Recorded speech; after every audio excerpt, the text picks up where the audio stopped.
de agosto de 1975, o URSS e Jovem República Democrática São Tomé e Príncipe assinaram um acordo diplomático, um relacionamento diplomático entre dois países. Depois de 45 anos, a São Tomé e a Rússia sempre estavam juntos em relações diplomáticas, em sociedade civil, também sempre continuar o relacionamento no nível de educação, no bolsas de estudo. E hoje estamos aqui para entrevistar a Sua Excelência sobre algumas perguntas de relacionamento entre Rússia e São Tomé e Príncipe. Sua Excelência, como você avalia o papel das organizações estudantis no aprofundamento das relações entre os países? Bem, primeiramente eu gostaria de cumprimentar a todas e a todos, dirigir uma especial saudação ao povo irmão da Federação Russa, aos dirigentes, às autoridades deste país irmão. Importa entender esta data de hoje, que hoje assinalamos. É o dia em que São Tomé e Príncipe, depois da sua independência, estabeleceu relações diplomáticas com a ex-república socialista soviética, a URSS. Mas, para entender a história contemporânea, sobretudo o que tange a política externa, importa falar um pouco da história mundial e daquilo que se passou naquele momento, naquele contexto. Naquele momento, o mundo estava bem polarizado, havia dois grandes blocos. Portanto, de um lado estavam os países ocidentais com um mecanismo de intervenção à OTAN, e por outro lado estavam os países do leste, regidos também através de um outro mecanismo, que era o Pacto de Varsóvia, portanto, dois grupos, e o mundo estava bastante polarizado. Por um lado, os Estados Unidos comandando o grupo ocidental e, por outro lado, a ex-URSS comandava o bloco leste. E havia um terceiro grupo chamado os não alinhados. E é neste calor, justamente na luta pela independência das nossas colónias, que tivemos um apoio incisivo deste grupo de países. E aí surge também a própria essência do nosso Estado, enquanto Estado soberano, enquanto Estado independente. Foi com o apoio desses países e, sobretudo, da Federação Russa, que muitas das ex-colónias atingiram suas independências, e logo a seguir as nossas independências houve esse ato de reconhecimento. Como vê, estamos em agosto, ascendemos a nossa independência no dia 12 de julho de 75, e no dia 9 de agosto de 1975 se reconhecia São Tomé e Príncipe como Estado independente. Mas não mais que isso, é que ideologicamente éramos um Estado, um povo que tinha direito à sua autodeterminação. Isto era reconhecido por este grande país. E aí começa uma longa história de cooperação bilateral entre os dois países, em que foram assinados, em vários momentos, acordos.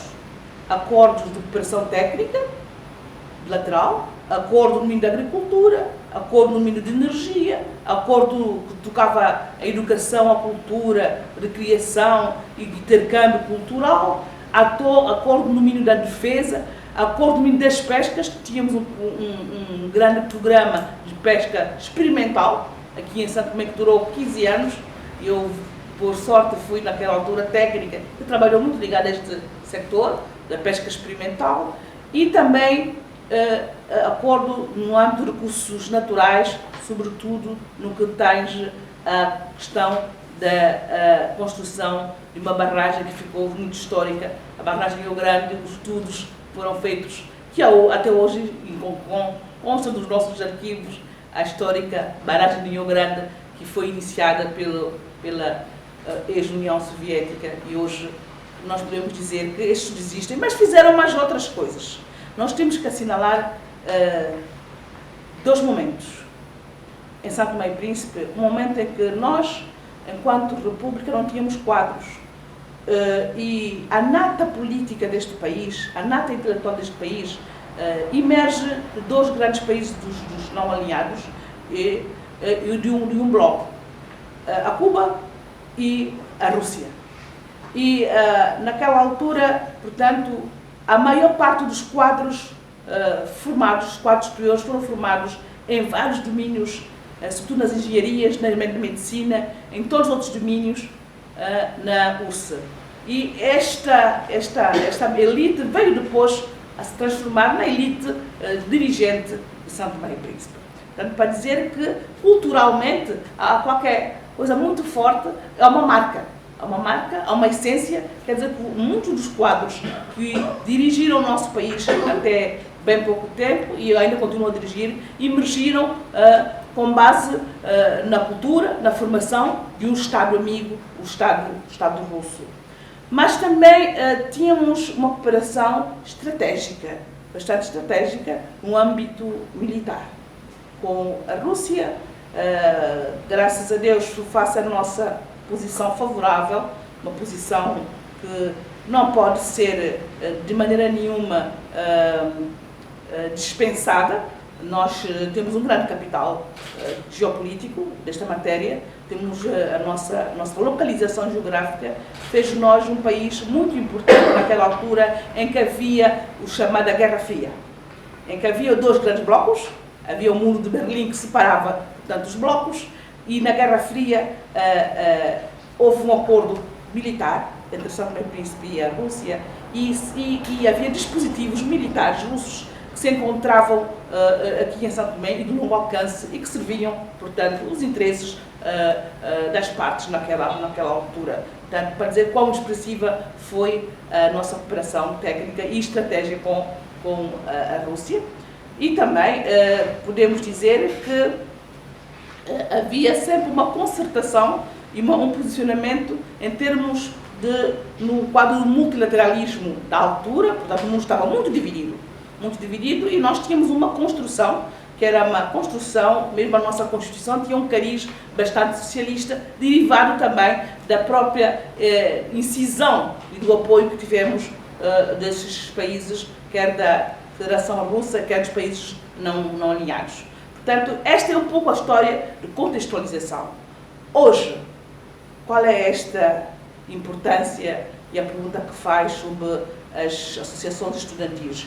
Eu penso que, como eu disse inicialmente, há uma marca deixada. Alguém que estuda 7, 8 anos num país fica sempre com um registro do país. E hoje nós temos quadros que, mesmo não voltando à Rússia, eles têm uma certa afinidade.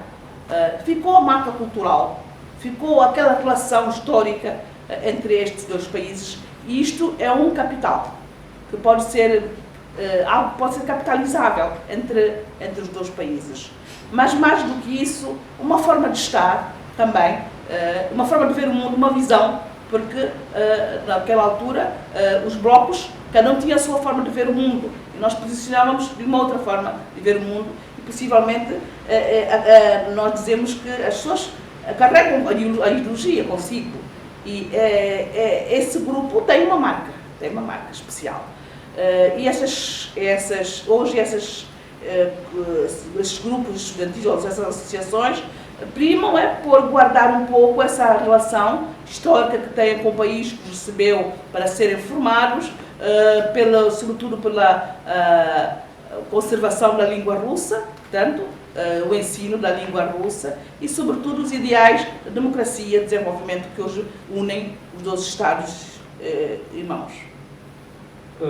Sua Excelência, como você avalia as perspectivas do primeiro Fórum Internacional da Juventude, que vai decorrer ao próximo ano, Rússia-África, o que vem depois? Quais são as suas expectativas no Fórum? E também eu gostaria de perguntar como foi a sua experiência depois de participação nesse Fórum Rússia-África que decorreu no ano passado?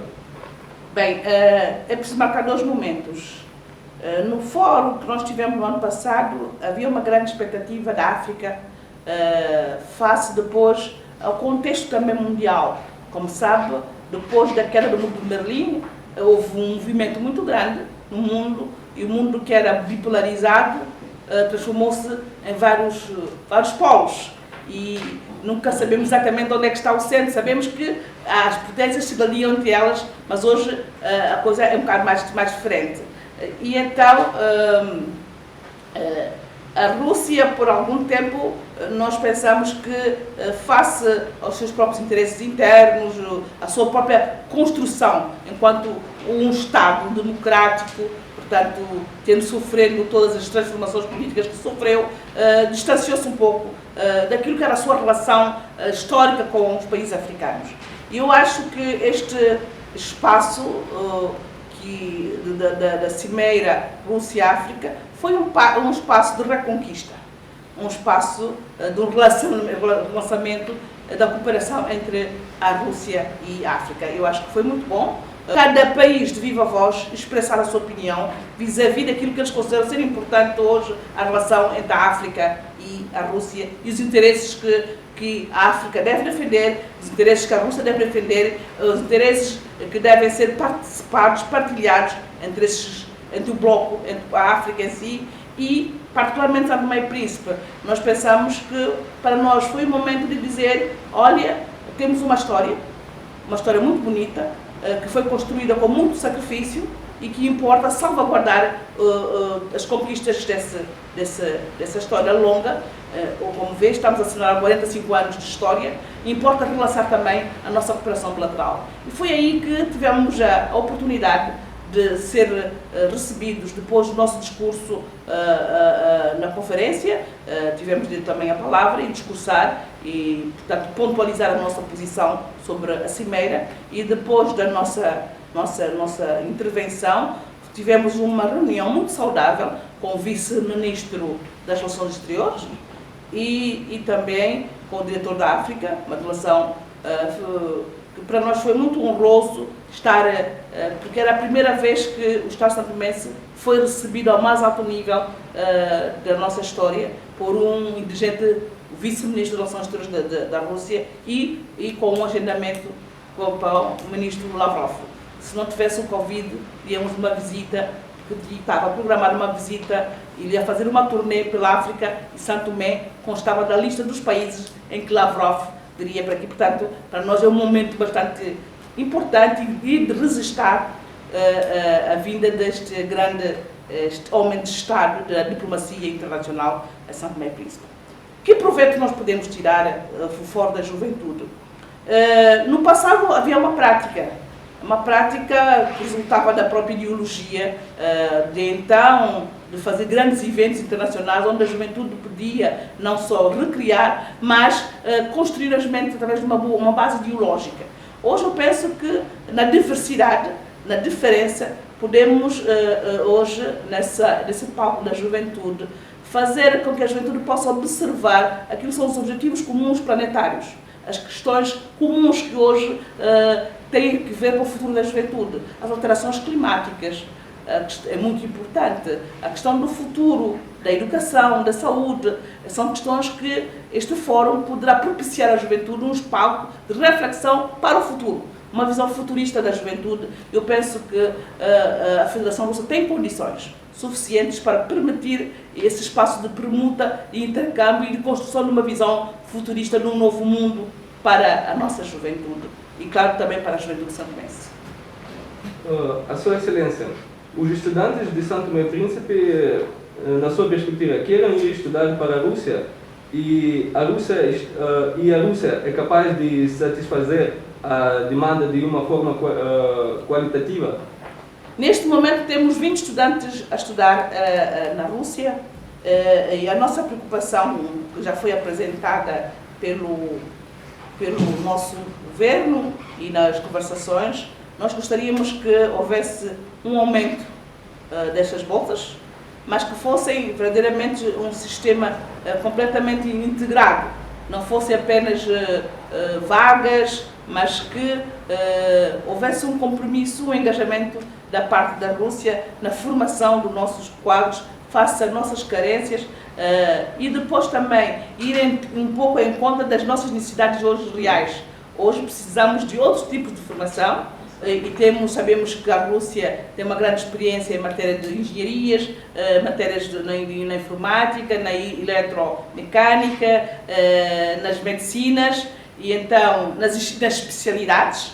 E então fomos lá, é que nós insistimos que deveriam ser verdadeiras bolsas de estudos, elas deveriam ser aumentadas e também internamente podermos criar polos e ajudar no reforço aqui internamente daquilo que nós podíamos chamar de expansão do ensino superior em São Tomé e Príncipe.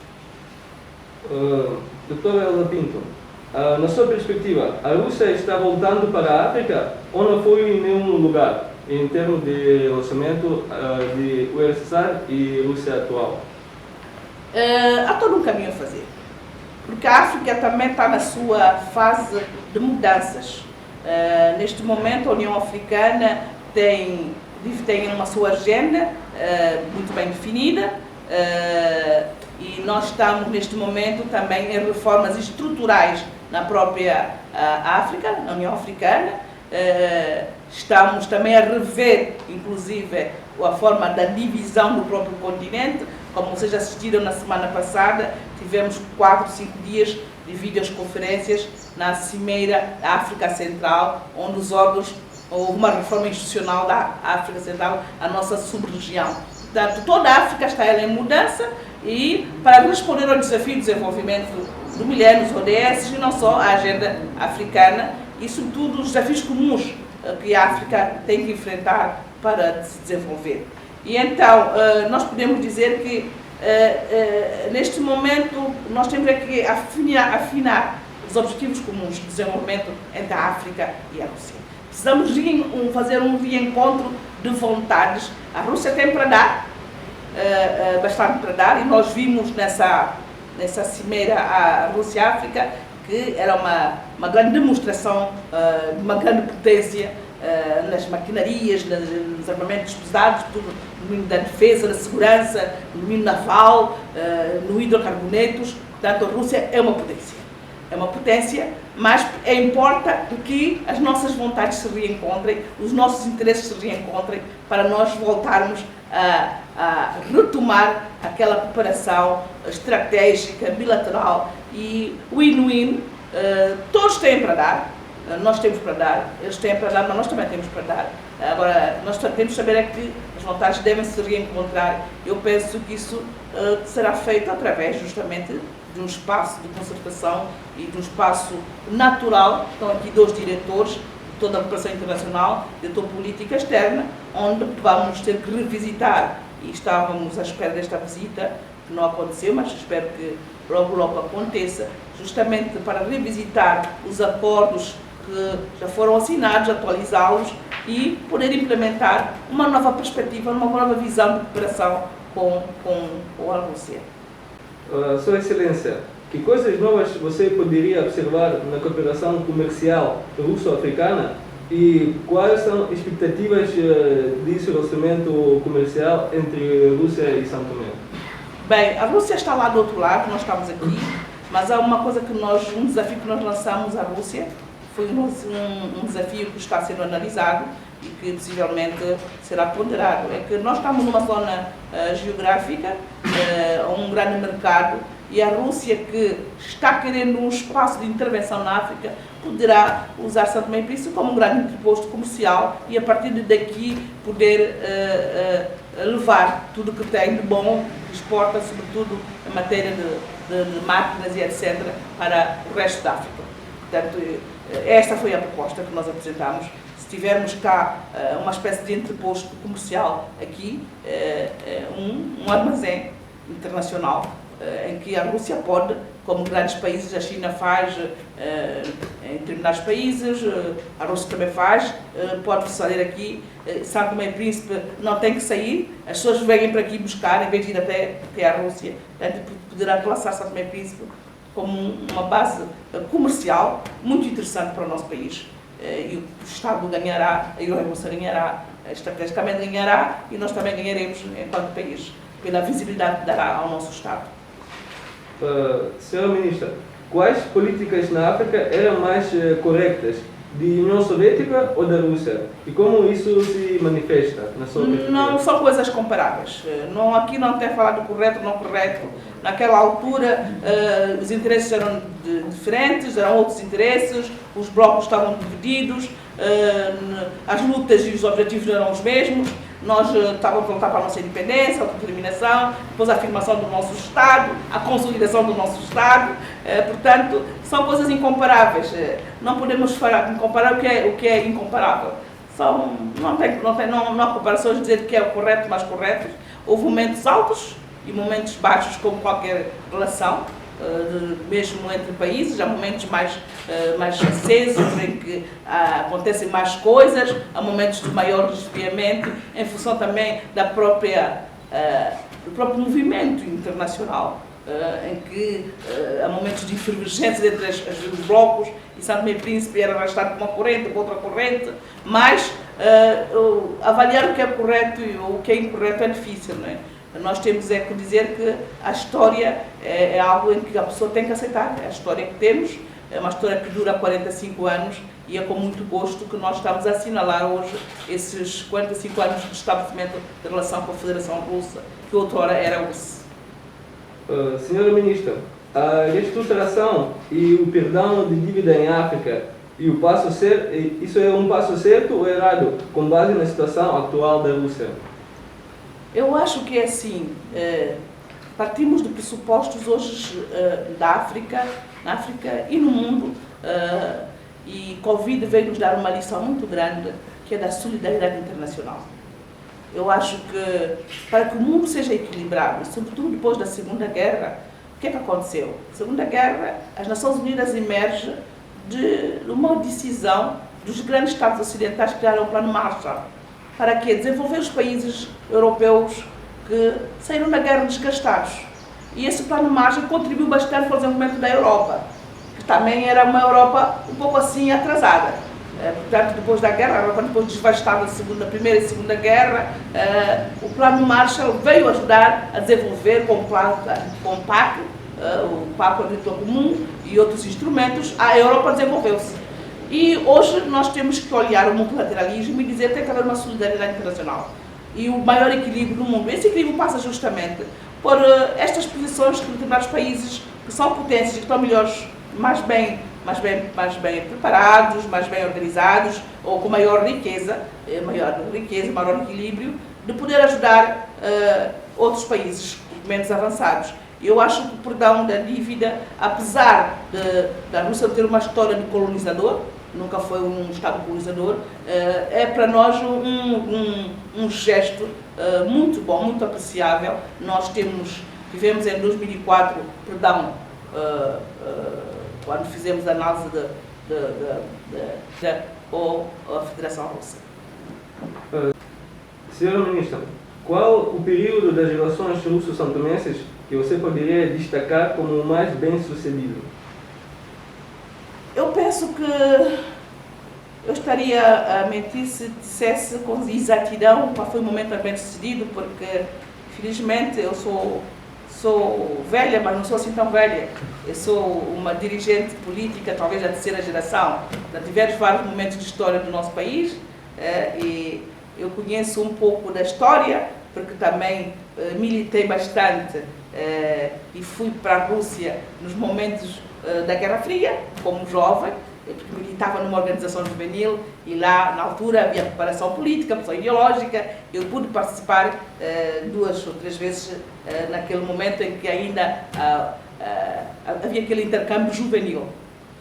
Mas eu posso dizer que momentos altos são os momentos em que se defendeu São Tomé e Príncipe como um Estado soberano e, sobretudo, a autodeterminação do Estado.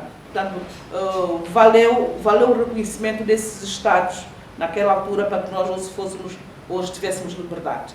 Isto não tem preço. Naquela altura nós estávamos a lutar pela nossa independência e aquele momento é preciso que o povo santomense esteja reconhecido e seja sempre reconhecido que naquele momento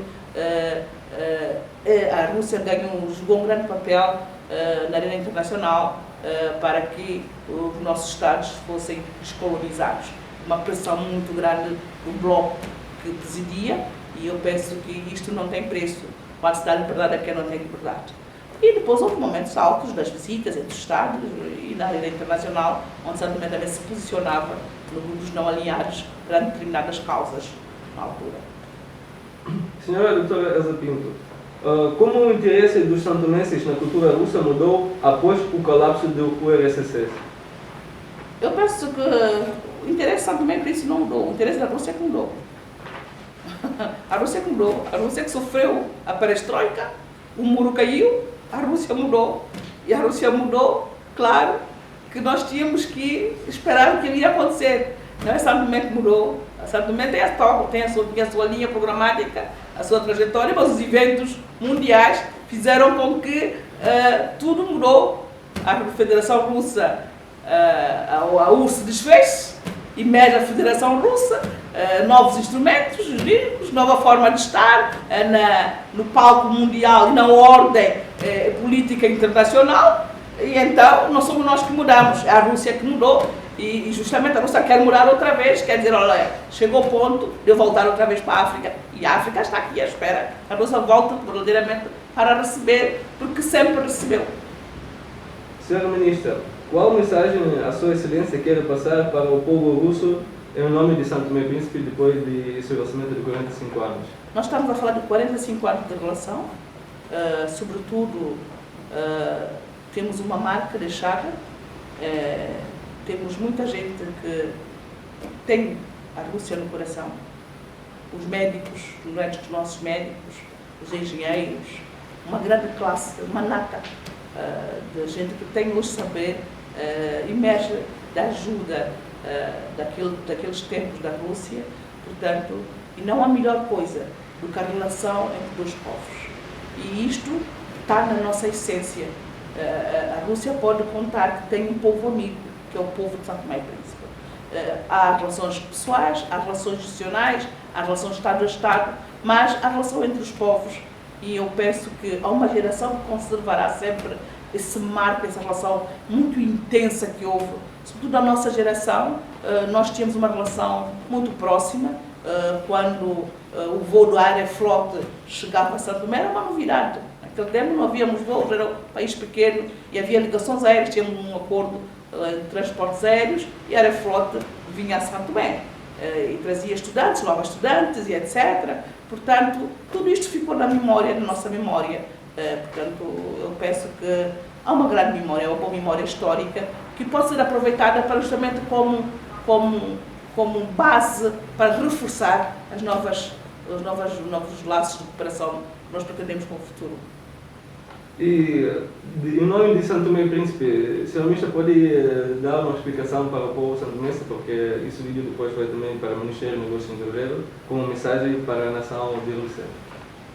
Bem, a mensagem que eu tenho para a Rússia é dizer que nós estaremos imensamente gratos por este ciclo de cooperação. 45 anos não são 45 dias, uma relação linear, que conheceu altos e baixos, mas uma união sempre muito franca, muito frontal, e isso é que conta entre os Estados, em que haja frontalidade, e hoje penso que nós temos tudo para dar certo uma relação futura que será proveitosa, sobretudo para a nova geração. O passado passou, mas o que importa hoje, para um país como Santo Tomé e Príncipe, tem 70% de gente jovem que tem problema de falta de água, de saneamento, energias, e que a Rússia é uma potência hoje em energias renováveis, uma potência na agricultura, nos hidrocarbonetos. Pensamos que podemos tirar muito proveito da cooperação com a Rússia, sobretudo em matéria de alterações climáticas, energias renováveis, a formação, a educação, a cultura. Eu penso que podemos aproveitar e agradecer a disponibilidade que foi demonstrada, que é uma coisa que ficou patente. A Rússia se mostrou verdadeiramente disponível para voltar. E para nós, só temos que dizer obrigado, muito obrigado.